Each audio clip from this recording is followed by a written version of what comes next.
Good morning, students. Hope you understood will be the previous topic, but students, I am very disappointed to all of you. Why? Because many of you are not giving the response or they are not attending, especially boys. Let it be, it's your fault, it's not my fault. We will proceed the next topic, pregnancy and embryonic development. Now, student, implantation occur inside this uterus, and the sign of implantation is pregnancy. If implantation, it means blastocyst attached firmly to the uterus wall, endometrium lining, so it is the sign of pregnancy. How? Because the menstrual cycle will not occur during pregnancy. Now students, you see the diagram. Here are some fibers like processes, they are arising. These are called placenta. अब question ये arise होता है कि blastocyst में आपने पढ़ी थी ये ब्लू वॉल ट्रोफोब्लास्ट, तो ट्रोफोब्लास्ट गई तो कहाँ? That trophoblast become modified to form a chorionic villi. Chorionic का मतलब ही होता है जो पूरी तरह से अटैच्ड हो जाए और जिसमें फिंगर लाइक प्रोजेक्शंस आ जाए, जिनका काम क्या है? They attach to maternal and foetal firmly, ताकि कोई भी एक्सचेंज हो ब्लड से रिलेटेड मदर का फीटस का मदर में एक्सचेंज होता है, like respiration, excretion, all the things.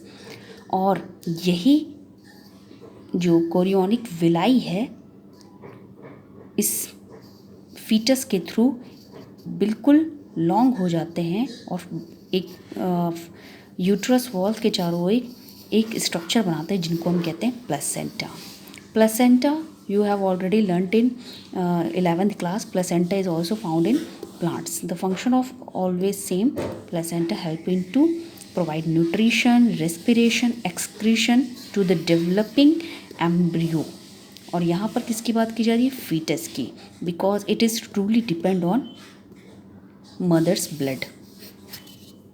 कभी कभी क्वेश्चन भी पूछते हैं what is the role of placenta. Placenta का बहुत सारा रोल है. Nutrition, excretion, respiration, gases exchange.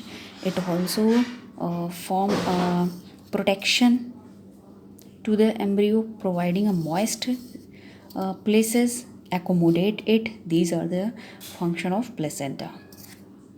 One more which is very important, placenta is very important endocrine tissue. Endocrine क्योंकि ये प्लेसेंटा हमेशा प्रेगनेंसी के टाइम पे ही बनता है, इससे पहले कहीं नहीं बनता है. So it is function just doing like a endocrine. Endocrine you already know, it releases some hormones and that hormones transmitted by bloods. और वो हार्मोन्स कौन कौन से इन प्लेसेंटा से? बहुत इंपॉर्टेंट क्वेश्चन आता है बोर्ड में. What are the hormones released by placenta? Write the name of the hormones released by placenta. SCG, human chorionic gonadotropic, यानी कि जो कोरियोनिक विलाई है इनसे. Second, human placental lactogen, HPL, small h capital PL, इसी तरह small h CG. HPL placental लैक्टोजन्स.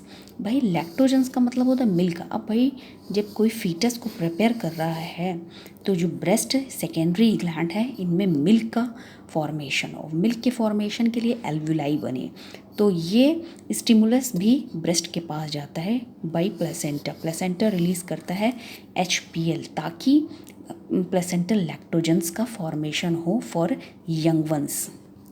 Third, oestrogen and progesterone, ये तो हमेशा रिलीज़ होता है. लेकिन अब एक क्वेश्चन इस बार 2020 में पूछा गया था MCQs में कि कौन सा हार्मोन है जो प्रेगनेंसी के टाइम में रिलीज़ होते हैं. ऑप्शंस ऐसे दिए थे. I will send the notes, not notes, question paper. Some of the students they have sent me a question paper, so you will see. Question 2020 में आया था, तो ऑप्शन में था SCG, HPL, oestrogen, progesterone. SCG, HPL, relaxin, progesterone. SCG, HPL, relaxin. तो आपको पता होना चाहिए oestrogen and progesterone is also release during the time of puberty, यानी कि प्यूबर्टी के टाइम पे जो फीमेल हैं जिनमें प्रेगनेंसी नहीं हुई है उनमें भी एस्ट्रोजन प्रोजेस्टेरॉन रिलीज होगा। इट मीन्स एस्ट्रोजन प्रोजेस्टेरॉन जो है वो एक तरह से हम ये नहीं कह रहे हैं कि प्रेगनेंसी नहीं मेंटेन कर रहा, लेकिन मेन जो है वो है HCG, HPL एंड रिलैक्सिन, ये प्रेगनेंसी के मेन हार्मोन हैं। अब क्वेश्चन पूछा गया था 2019 में कि कौन से हार्मोन हैं जो other than HCG, HPG, oestrogen, progesterone, relaxin है जो और इस फीटस के ग्रोथ में प्रॉपर हेल्प करते हैं। तो वो हैं oestrogen, progesterone, cortisols, prolactin, thyroxine, यानी कि HCG, HPL, रिलैक्सिन जो है these 3 hormones maintain the pregnancy and estrogen, progesterone, cortisol, prolactin, thyroxine, these 5 hormones help to maintain the proper structure of the fetus. You have already watched the previous video, the blastocyst attached to the uterus wall. अब इस blastocyst का होगा क्या? Trophodome, you can say also trophoblast, now changes or becoming into chorionic villi, and inner cell mass is the main tissue. Why?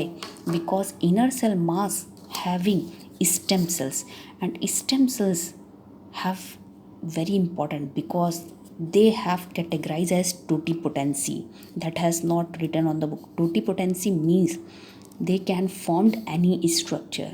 सो यही stem cells जो होंगी ICM की, inner cell mass की, they modify to form a different types of layer like ectoderm, endoderm, mesoderm, और उसी से इस foetus का फॉर्मेशन होगा।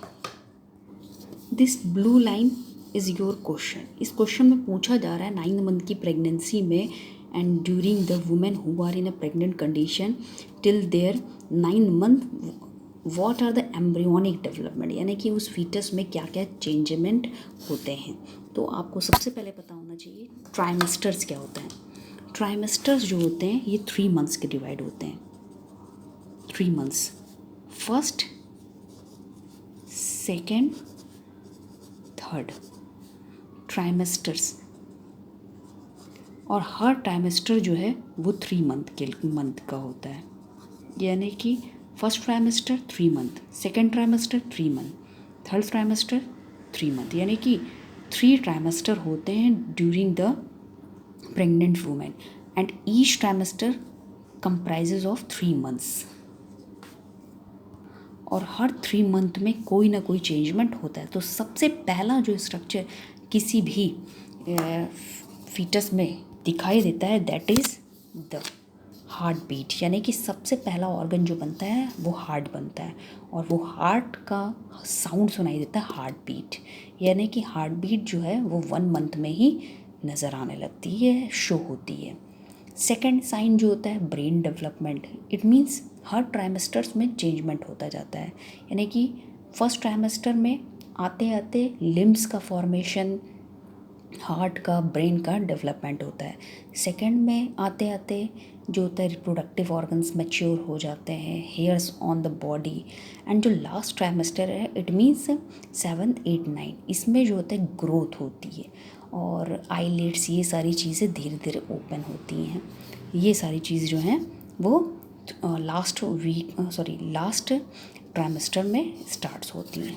कोई ज़रूरी नहीं है कि 9 मंथ जो है gestation period is very compulsory और mandatory, but it is an approximate near about